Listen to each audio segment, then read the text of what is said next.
My uncle secretly stalked me as a kid, and my parents covered it up. When I was 8, my cousins and I played hide and seek at my uncle's house during one of those weekend family gatherings where the adults drink and the kids disappear into every crevice of the house. I thought I found the perfect spot. The hallway at the end of the second floor was narrow and mostly unused, and at the very end of it was a closet with a loose handle. I slipped in, pulled the door shut, and crouched behind some coats. But when I leaned back, I felt air. Cold, damp air. There was another door behind me. I stepped into a small room that smelled like mildew and something else I didn't have a name for back then. Now I know. It was the stench of secrets rotting in a space built for silence, a place where my uncle did things so vile, the walls should have screamed. Inside were shelves stacked with binders, a beat-up laptop playing muted videos of kids on a loop, and a thick black book with my name written on the spine. I opened it. There were dozens of pictures of me, sleeping, changing, playing outside. Some looked like they were taken through windows, others looked like security footage. My stomach felt like it dropped through the floor. I backed out of the room, shut both doors, and didn't say a word until we got home that night. Then I told my parents. I remember sitting on the edge of their bed, my whole body shaking. I told them what I saw, what I found, what was in the book. They just stared at each other. Then my mom told me I must have dreamed it, that I was just trying to get out of trouble for snooping. My dad said I was being dramatic and that this kind of talk could destroy the family. That was the word they used, destroy. They told me to forget it and never say a word again. So I did. I never went back to that part of the house, never played hide and seek again. I started keeping my door locked and slept with a light on. Over time, I convinced myself I had exaggerated it in my head. Maybe it was just a weird office. Maybe it really was a dream. I was 24 when the news broke. My uncle had been arrested after trying to lure a little girl into his car outside an elementary school. The story hit every local news station. But what got me was the photo. The girl looked almost exactly like I did when I was 8. Same haircut, same pink dress, same little tie-dye shoes. That night, the memories came back like they never left. The black book, the laptop, the way the room had been so hidden it felt like something out of a movie. I called my parents. My mom said it was a horrible misunderstanding and that bringing up old accusations would just make everything worse. My dad told me it had nothing to do with me and warned me not to go poking around again. 2 days later, I got a call from the prosecutor. They had reason to believe I had been one of his early victims. They asked if I remembered anything, if I was willing to testify. At first, I said I wasn't sure. Then they told me they had done a preliminary search of the house. They found the black book with my name on it. It had been in my uncle's bedroom drawer. They said it looked worn, like someone had been flipping through it for years, but they couldn't find anything else. No other books, no evidence of other kids. For a while, I felt paralyzed. That's when I remembered the hallway, the way the door opened in the back, how the carpet dipped ever so slightly near the closet. So I told them exactly where to look. The hallway at the end of the second floor, the closet, the back panel that looked like a wall. A week later, they called me again. They found it. The room, the binders, the laptop, dozens of books, all labeled with different names. Some matched missing children reports going back 20 years. A few of the bodies had never been found until now. He had kept maps, burial notes, video logs. No one in my family was talking about it. My dad stopped replying to my messages. My mom sent a single text that said, "You don't know the damage you're doing." A week later, I went back to their house to drop off some old mail, and my dad wasn't home, but his study door was open. I've never been allowed in there. I don't know what made me look, but I did. Inside his bottom drawer was a binder, just one, but it matched the others I'd seen. Same spine, same stickers, same layout. This one had a name I didn't recognize, but the photo clip to the first page made my blood freeze. A 9-year-old girl playing on the swings, with no idea some man was taking pictures of her. It wasn't just my uncle. My dad was involved too. I stood there in my dad's study, staring at the binder in my hands, feeling like the floor was about to open up and swallow me whole. The girl in the photo looked so innocent, just swinging and laughing, completely unaware, just like I had been. My hands started shaking so bad I almost dropped the damn thing. I heard the front door open and quickly shoved the binder back in the drawer, my heart pounding so hard I thought it might burst through my chest. I managed to slip out of the study and into the hallway before my dad came in. I mumbled something about dropping off mail and practically ran to my car. I sat there in the driveway for what felt like forever, my keys in my hand, unable to start the engine. What the hell was I supposed to do now? This wasn't just about my uncle anymore. This was my dad, my own father. I finally drove home in a daze, nearly missing my exit twice. When I got to my apartment, I locked the door, then checked it 3 times to make sure. I pulled all the blinds shut and sat on my couch in the dark. I couldn't process what I'd found. Part of me wanted to pretend I never saw it, to just go back to my life and forget all of this, but I knew I couldn't, not anymore. I called the prosecutor the next morning. Her name was Jacqueline Wilson, and she'd been nothing but kind to me through this whole nightmare. I told her what I found in my dad's study. She went quiet for a moment, then asked if I was willing to help them investigate further. They needed evidence, she said. Something concrete they could use. I agreed without really thinking it through. What choice did I have? This was bigger than me now. There were other victims, other kids who might still be in danger. I couldn't just walk away. Jacqueline set up a meeting with me and a detective named Stephen Matthews at a coffee shop near my apartment. Detective Matthews was younger than I expected, maybe mid-30s, with tired eyes and a serious expression that rarely changed. His cologne smelled faintly of sandalwood and mint as he leaned forward across the small table between us. He explained that they needed to build a solid case against my dad, and the binder I found wasn't enough on its own. "We need a confession," he said, keeping his voice low even though we were sitting in a corner away from other customers, "or more concrete evidence linking him to these crimes." I asked what they wanted me to do. That's when they laid out their plan. They wanted me to wear a wire and get my dad to talk about what he and my uncle had done. I nearly laughed in their faces. My dad? Talk about this? The man who had spent my entire life making sure I never mentioned what I saw that day? He'll never open up to me, I said. He shut me down when I was 8, and he's been shutting me down ever since. Detective Matthews leaned forward. People like your father and uncle, they keep these secrets for decades. But now that it's coming out, there's pressure. Cracks forming. Sometimes they want to talk, to justify themselves, especially to family members. I wasn't convinced, but I agreed to try. What else could I do? They gave me a small recording device that looked like a normal USB drive and showed me how to use it. All I had to do was press a button on the side to start recording. Simple enough, but my hands were sweating just thinking about it. The next day, I called my dad and asked if we could meet for lunch, just the two of us. I said I wanted to talk about what was happening with Uncle Mark. He hesitated, then agreed to meet at this diner we used to go to when I was a kid. I used to love their chocolate milkshakes. The thought of sitting across from him there now now made me feel sick. I arrived early and chose a booth in the back. The vinyl seat squeaked beneath me as I slid in, the familiar scent of grease and coffee filling my nostrils. I started the recording device and slipped it into my jacket pocket. My dad showed up right on time, looking older than I remembered. There were new lines around his eyes, and his hair seemed grayer. He sat down across from me without a hug or even a smile. We ordered food neither of us would eat. I picked at my fries while trying to figure out how to start this conversation. In the end, I just went for it. I told him I knew about the binder in his drawer. I watched his face carefully as I said it. He didn't look surprised or shocked. He just looked tired. "You shouldn't have been in my study," he said. "That's it. Not denying what I found. Just upset I found it." I pushed harder. I asked him how long he'd been involved with Uncle Mark's activities. He stared at his coffee for a long time before answering. The spoon clinked against the ceramic as he stirred it absently. When he finally spoke, his voice was so quiet I had to lean forward to hear him. He told me it started when they were kids. Uncle Mark was 4 years older than my dad. It began with Mark showing my dad special games they could play. My dad was Mark's first victim, but as Mark got older, he realized he preferred girls. Then he taught my dad how to do it too. How to watch without being seen. How to record without leaving evidence. I felt sick listening to him talk. Part of me felt sorry for him, the little boy who was victimized by his older brother. But another part of me was disgusted by the man sitting across from me. The man who had continued the cycle. The man who had let his brother target his own daughter. "Why didn't you protect me?" I asked, my voice breaking. "You knew what he was capable of. You knew what he was doing." My dad looked at me then, really looked at me, for what felt like the first time in years. "I thought I was protecting you," he said, "by keeping you away from him as much as possible, by making sure you never went back to that room." I couldn't believe what I was hearing. "But you let him take pictures of me. You let him into our house." He shook his head. "I didn't know about the book with your name until you told us that day. I swear." I went to confront him about it later, but he threatened to expose me if I said anything. I was trapped. I didn't know if I believed him. I didn't know if I wanted to believe him. "And what about the girl in your binder? Did you protect her too?" He didn't answer that. He just stared down at the table. I pushed my plate away and stood up. I couldn't sit there anymore. I couldn't breathe the same air as him. "I have to go," I said. He didn't try to stop me. I drove straight to Detective Matthews' office and handed over the recording. He and Jacqueline listened to it together while I sat there feeling numb. When it was over, Jacqueline put her hand on my shoulder. "This is good," she said. "It's not a full confession, but it's enough to get a warrant to search your parents' house more thoroughly." The next few days were a blur. They executed the search warrant while my mom was at work. They found more binders in a hidden compartment in my dad's study. More evidence, more victims. My mom called me screaming, asking what I'd done. I hung up on her. 2 days later, they arrested my dad. I watched from my car as they led him out of the house in handcuffs. He looked small somehow, diminished. My mom stood in the doorway, her hand over her mouth, tears streaming down her face. I didn't go to her. I couldn't. The preliminary hearing was set for the following week. Jacqueline explained that they didn't have as much physical evidence against my dad as they did against Uncle Mark, but my recording combined with the binders they found was enough to hold him. She asked if I would be willing to testify if it came to that. I said yes, even though the thought made me want to throw up. The night before the hearing, my dad asked to speak with me. Jacqueline advised against it, but I needed to hear what he had to say. They set it up in an interview room at the police station. Detective Matthews stood in the corner while I sat across from my dad at a metal table. The fluorescent lights buzzed overhead, casting harsh shadows across his haggard face. He looked terrible. His eyes were sunken, his jail uniform hanging loose on his frame. He'd only been in custody for a few days, but it looked like he'd aged years. He didn't waste time with small talk. "I'm going to plead guilty," he said, "and I'm going to tell them everything I know about Mark." I hadn't expected that. "Why?" "Because I need to protect you," he said. Something I should have done a long time ago. I didn't know what to say to that. Part of me wanted to scream at him that it was too late, that he'd had his chance to protect me and he'd chosen his brother instead. But another part of me, a small, wounded part, was grateful. It meant I wouldn't have to testify. I wouldn't have to sit in a courtroom and tell strangers about finding that room, about seeing those pictures of myself. "Mark is dangerous," my dad continued. "More dangerous than people realize. The things they found. It's just the surface. There's more, much more." A chill ran down my spine. "What do you mean?" He leaned forward, lowering his voice even though I'm sure Detective Matthews could still hear every word. "The missing kids, the ones they haven't found yet. Mark kept records of everything, but not all of it was in that room." I felt my stomach drop. "Where else?" "There's a cabin, up near Lake Millerton. It belonged to our grandfather. Mark took it over after he died. No one else in the family ever goes there." Detective Matthews stepped forward at that point. "We'll need the exact location." My dad nodded. "I'll give you everything. Maps, directions. The key is hidden under a fake rock by the back door." I couldn't believe what I was hearing. How long had he known about this cabin? How many kids had disappeared while he kept this secret? "Why now?" I asked. "Why are you suddenly willing to talk?" He looked at me with tears in his eyes. "Because I saw your face when they arrested me. I saw what I've done to you, what I've allowed to happen to you, and I can't live with it anymore." I didn't know if I believed him. I didn't know if it mattered. What mattered was that he was talking. That maybe finally, some of those families would get answers about their missing children. The next day, a team of officers and forensic experts went to the cabin. I stayed at my apartment, jumping every time my phone rang. Jacqueline called me that evening. Her voice was tight, controlled. "We found them," she said. 6 bodies, all matching missing children reports from the last 15 years. I sat down hard on my couch. 6 kids, 6 families who had spent years wondering, hoping, praying. 6 lives cut short by my uncle. And my father had known. Maybe not everything, but enough. He'd known, and he'd said nothing. "There's something else," Jacqueline continued. "We found journals, detailed accounts of everything. Your uncle wrote about your father's involvement. It seems your dad wasn't just a passive participant. He helped. He participated." I hung up the phone and ran to the bathroom, barely making it before I threw up. I stayed there on the cold tile floor for hours, unable to move, unable to process what I'd learned. My father wasn't just a victim who failed to protect me. He was an active participant in the abuse and unaliving of children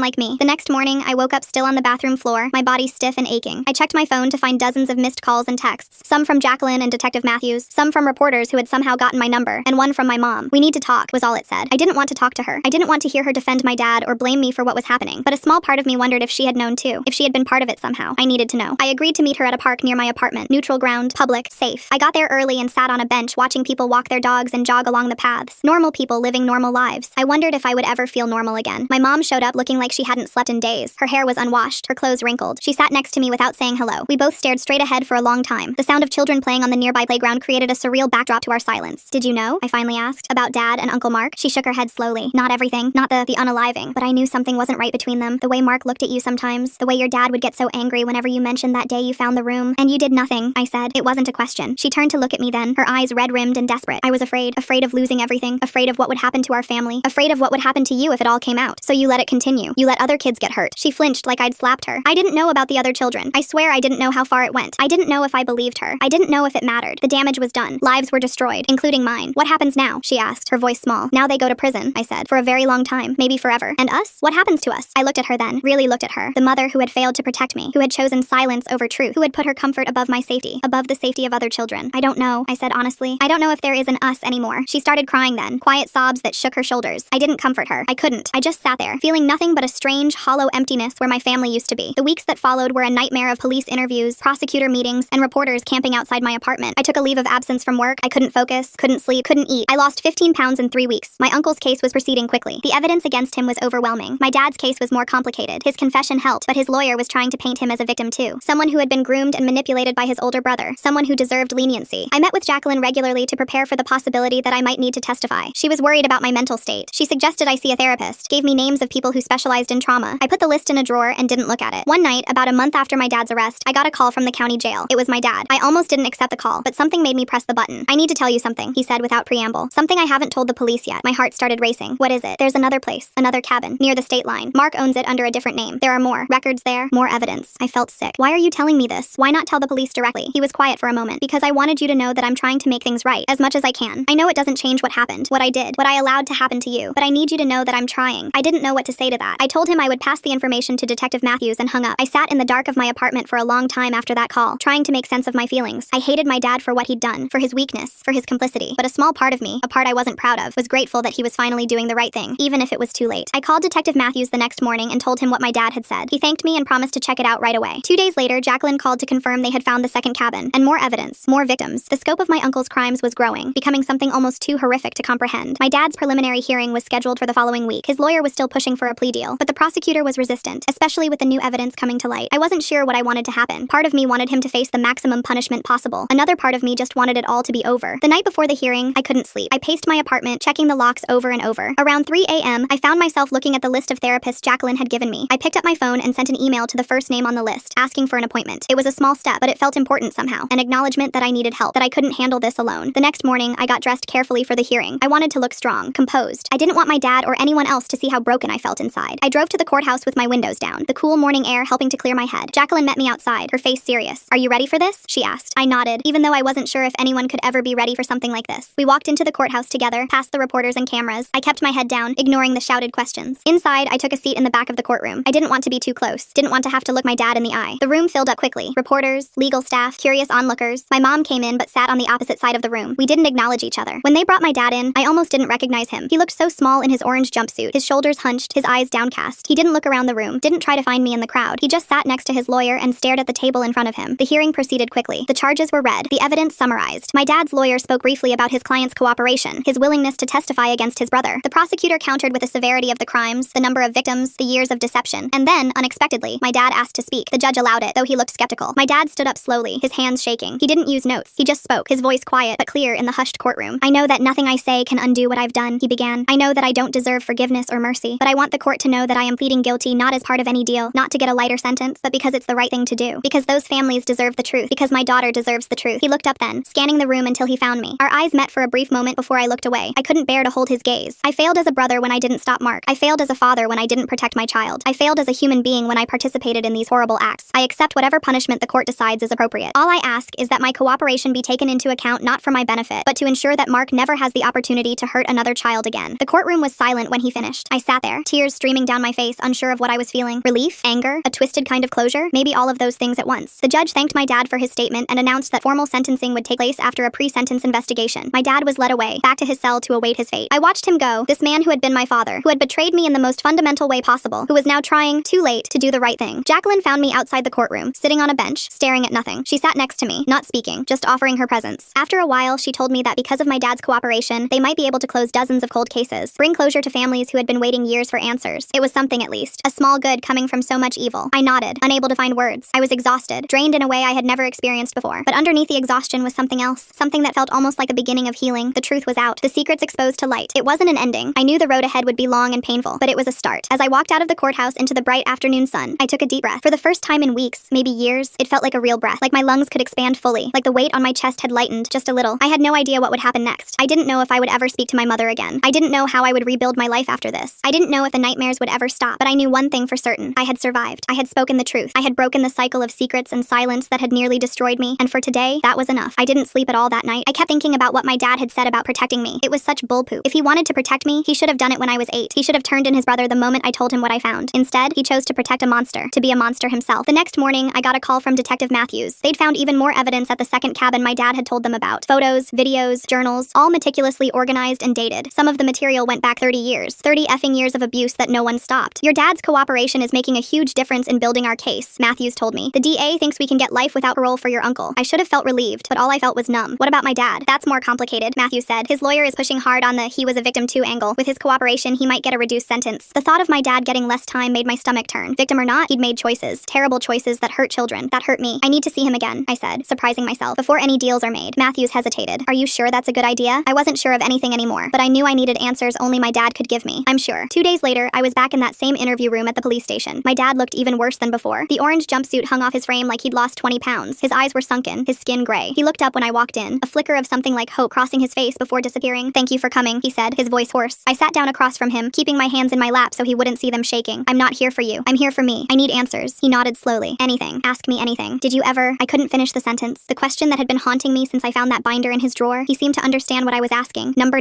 Not you. I swear to God. I wanted to believe him. I needed to believe him, but trust was a luxury I couldn't afford anymore. But you let Uncle Mark take those pictures of me. You let him into our house knowing what he was. My dad's eyes filled with tears. Mark had something on me. Evidence of what I'd done with other children. He threatened to expose me if I didn't let him have access to you. I thought I could protect you by being there, by making sure he was never alone with you. I was wrong. I was a coward. His admission hit me like a physical blow. I'd suspected it, but hearing him say it out loud made it real in a way it hadn't been before. How many? I asked, my voice barely audible. How many kids did you hurt? He looked down at his hands. 3 that I participated with directly. More that I helped Mark with. I felt sick. The room seemed to tilt slightly. And the girl in the binder I found? What happened to her? She's alive, he said quickly. I just watched, took pictures. I never touched her. As if that made it better. As if being a voyeur to a child's abuse was somehow less evil than committing the abuse yourself. I don't know if I can ever forgive you, I said, the words scraping my throat like broken glass. I don't expect you to, he replied. I don't deserve forgiveness, but I want you to know that I'm going to do everything I can to make sure Mark never gets out, even if it means I spend the rest of my life in prison too. I studied his face, looking for signs of manipulation or deception. All I saw was defeat and what looked like genuine remorse, but I'd been fooled by him before, for my entire life. Why should I believe anything you say now? He sighed heavily. You shouldn't. I've given you no reason to trust me. All I can do is try to prove it with my actions from here on out. I stood up to leave. I'd heard enough, but at the door, I turned back. One more thing. Does Mom know about what you did? About the other children? He shook his head firmly.